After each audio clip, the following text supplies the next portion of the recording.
Welcome back to My Dad Watches The Bachelor. I'm Meredith, and I'm here with my co-host, my dad. Hello, Meredith. How is it going today? It's going well. How are you? I'm doing okay. Always good to talk with you. Yeah, it is. I'm excited. We are officially halfway through Matt's season of The Bachelor.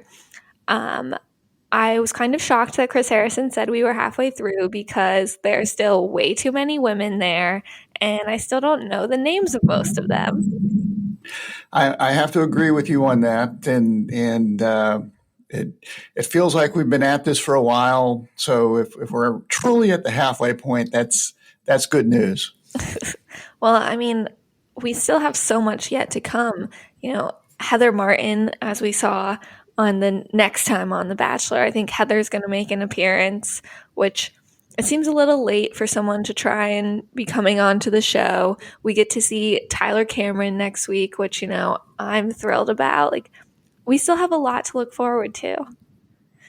Well, and seeing that I really don't know who these people are, I'm sure you're gonna explain this to me, and I'll try to get as excited as you are. But when we do this podcast, we usually have sort of segments that we try to go through. But I think we just have to put this on the table. This episode should just be crazy shit that Victoria says and does, because she's either playing a character on television and deserves an Emmy, or she's really got some serious mental issues and she needs help. Yes, I think those are our only two options. I agree. Victoria, I choose to believe, is just a planted actress or something like that, because she's just too funny. Like, she says all the right things that just get a laugh out of me. And I know they're mean things, but lots of them are funny, and it's just so out there. So unlike any other thing I've seen on the show, that it's just so amusing. I'm as a father, I'm worried about her. I mean, I think she's got real issues. I wrote down that this could be a fatal attraction situation. I'm concerned that she might try to get back on the set and do physical harm to people. No, I think that she is very much over Matt. She says that Matt is a jester. She is still a queen. Matt is not her king. She's over it. She is not interested in Matt anymore. She does not ever want to date a guy named Matt again. The name has been ruined for her. I think that she will not be back. I think she will be in paradise, though. I really think that the producers of Paradise or any of these shows would face potential legal jeopardy if they brought her back on television in any capacity without getting her some therapy. But anyway,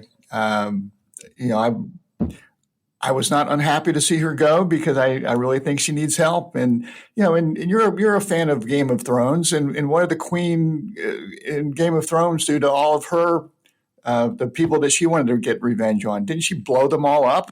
Talking about Who's gonna, yes, who's going to keep Victoria coming back and doing some damage to people? Well, Forget Matt. I don't think Queen Victoria has dragons the way that Daenerys did, so it's probably okay. Okay. So, do you have any highs that you want to talk about?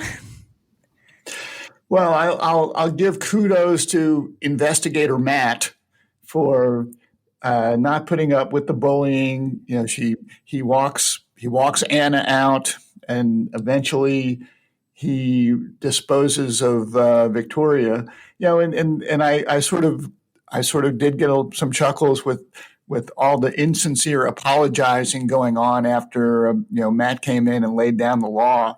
And I think one of the funniest lines I heard was from Selena C, who said, "I can't even explain the ass kissery that's going on right now." I thought that was pretty good. Yeah, there was a lot of ass kissery going on last night. My high was also that I thought Matt handled the rumor about Brittany really well. He had a no BS kind of attitude about it, got to the bottom of the rumor, and sent Anna home. And I feel like a lot of times with male leads, they just kind of play blind to the whole situation, and they're like, oh, I don't want to know what's going on in the house.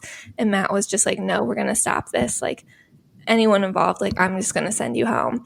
And I thought he handled it very maturely, because he was saying, like, to Anna, I know this is out of character for you. Like, we all say things we regret, like, but for this situation, I'm just going to have to ask you to leave anyways, because it's not the type of environment I want to create. And I think he did a good job of making her feel less like a bitch than she was. Well, I think that it must be a pretty bad feeling to leave The Bachelor really for bad behavior, because that's sort of what Anna got thrown off for. I mean, she's in the limo, and and they're all talking to the camera when they leave, and she's basically, at least she's sort of admitting that she had some said inappropriate things, and at least acknowledging that she brought this upon herself. Unlike Victoria, and it appears unlike our friend MJ. Yes. Well, Yes. I think this goes into my low, but like, Anna's only showing remorse because she got caught.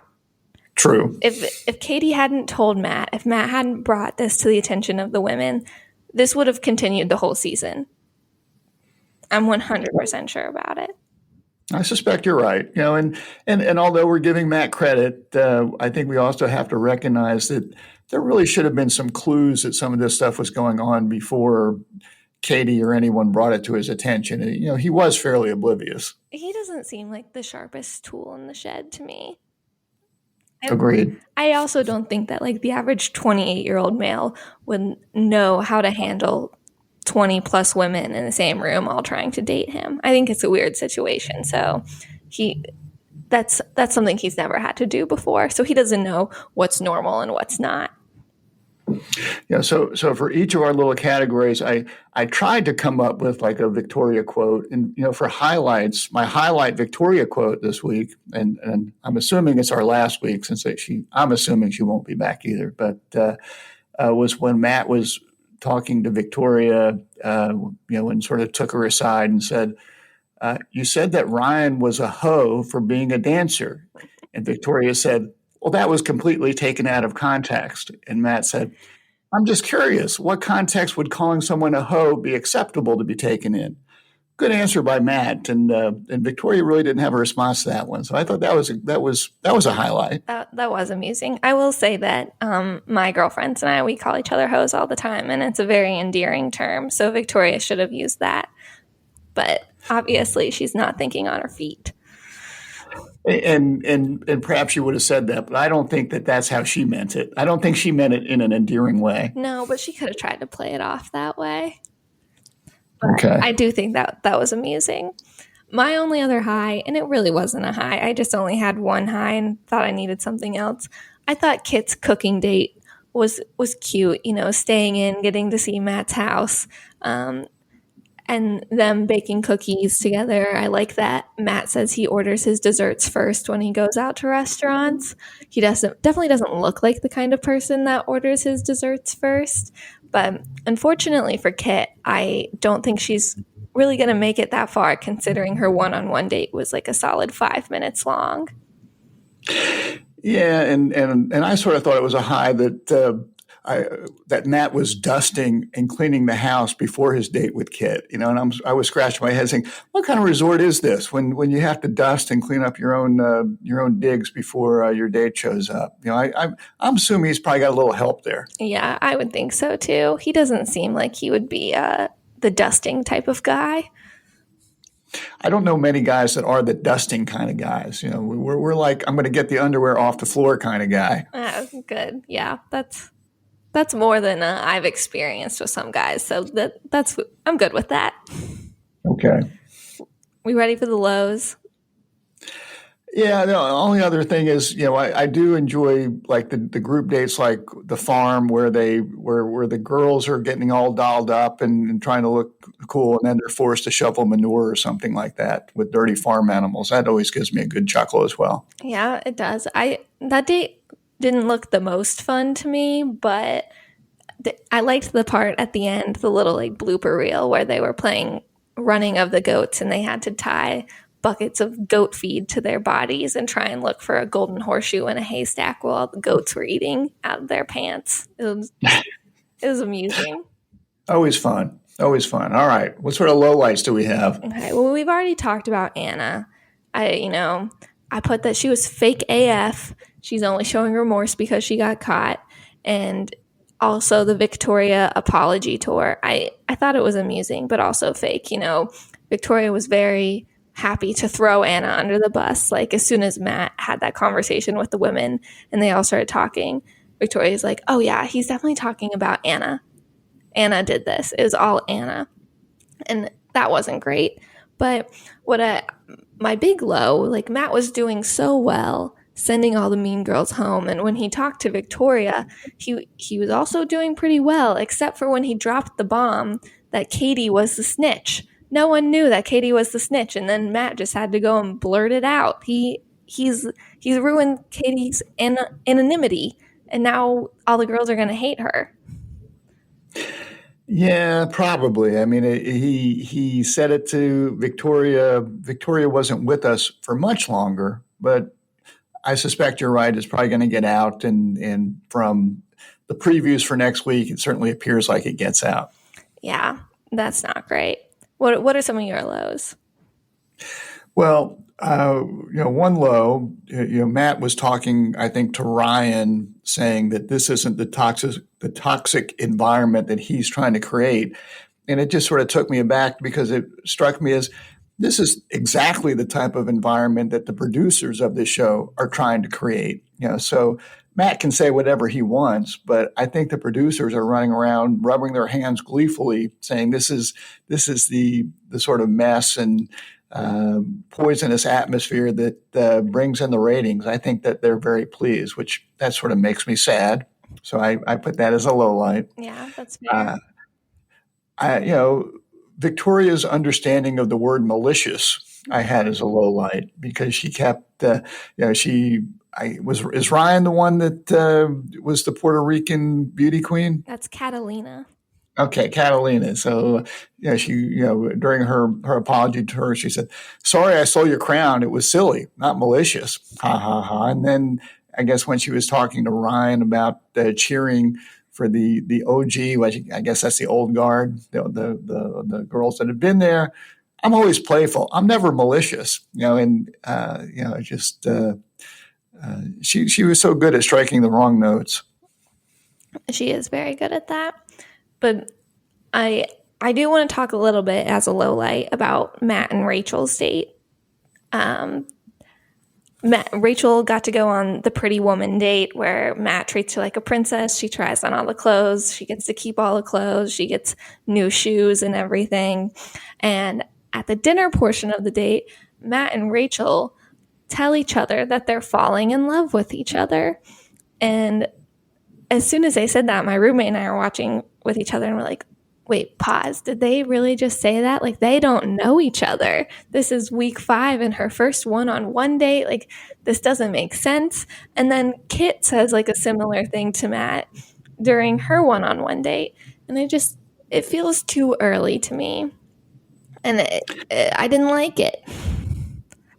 Well, I think it's just part of this show where people are trying to say what they think the other people want to hear. So I guess it can be a low light in that I question their sincerity or whether I think Rachel said that she's never been in love before. Wasn't she saying that? Yes, which Matt also said about himself. Yeah, so I'm not sure they really know what love is at this point in time, but they're on The Bachelor, so I think that's what they're supposed to say. But you're right; it's not real. It's not appropriate. I think I would have enjoyed the date more, but there's been a lot of information circling about Rachel, which I'm sure you're not aware of. So I'll let you know that she has been known to in high school make fun of girls for dating black guys. Her family is pretty like big, well-known Trump supporting family, very far right leaning, very Blue Lives Matter. So it's hard for me to appreciate the date for what it is with that while I know all of that information. Well, I was unaware of all that, but to me, it just seemed like a pretty boring date. Yeah, I said that too to my roommate when we were watching. I was like, what kind of guy would enjoy this date? Going and watching some girl try on a bunch of clothes. Yeah, I mean, I think he'd be on his phone, watching ESPN or something. I don't know. Exactly. I think most girls are smart enough to know that we don't take our men clothes shopping with us. I that is appreciated by your men. Yes, please don't do that if you don't need to do that. Yes. Okay. Any other lows to discuss? No, the whole girl drama, Victoria mental breakdown, but I think we've covered most of that. Okay. So moving on to the right reason. I know this is usually against what you say, but my right reason of the episode is going to Matt. He did a good job of sniffing out the snakes and sending the mean girls home. And I was quite impressed with that. He got 2 out of 3 gone this episode, and it looks like the third, MJ, will hopefully be on her way early next week. Okay. Well, I can see how you would go there, and kudos to Matt. I felt that particularly when he dealt with Anna, it was really the first time that he'd had to make a hard decision or a difficult decision, and he handled it well. And I didn't know if he had that in him. So good for him. I wish that Victoria hadn't lasted until the rose ceremony. I think he should have walked her out as well. And we'll see how things transpire with MJ. She's pretty mean and ornery. Yes, I have more to say about her shortly. Okay. Well, for my right reason, I'm going with Abigail. In that she seemed to be having a difficult time, and when she had the opportunity to speak to Matt, she covered some areas that were, I'm sure, very difficult to talk about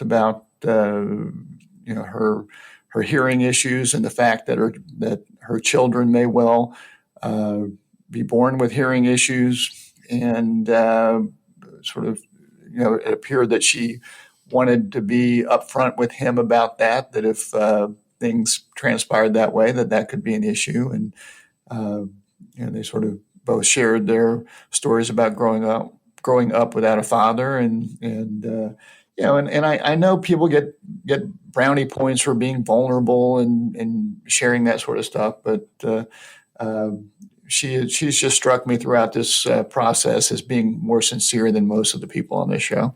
Well, while we're on the topic of Abigail, I thought Abigail was the MVP of this episode. I think she is the sweetest and purest soul on this season, and we must protect her at all costs. Okay, I'm with you on that. She was very nervous to be vulnerable, like you said, talking about how she wants a husband and kids like Matt does, but with a good chance that her kids being deaf and her birth dad not sticking around because of that. She's very emotional about it, and she's just so sweet. I hope that she doesn't end up with Matt because she's way too good for him, but I would like to see her as our next bachelorette. No, to me, she's too good to be on this show or to be the next bachelorette. But I want her to be happy and find the right person. And she just seemed to be a really nice person. Why she's on this show, I have no idea. If we don't get an Abigail one-on-one date soon, I'm gonna have to have some strong words with Matt James. Well, he could use your advice. I'm sure he could. So, I hear you. Okay, so let's get into the wrong reasons. Obviously, I'm going to talk about MJ. She's the only mean girl out of the trio that didn't get sent home last night. Um, and we are left off with a faux 2-on-1 date with MJ and Jasenia because Jasenia has told Matt that MJ is part of the divide in the house of the varsity versus JV, old versus new.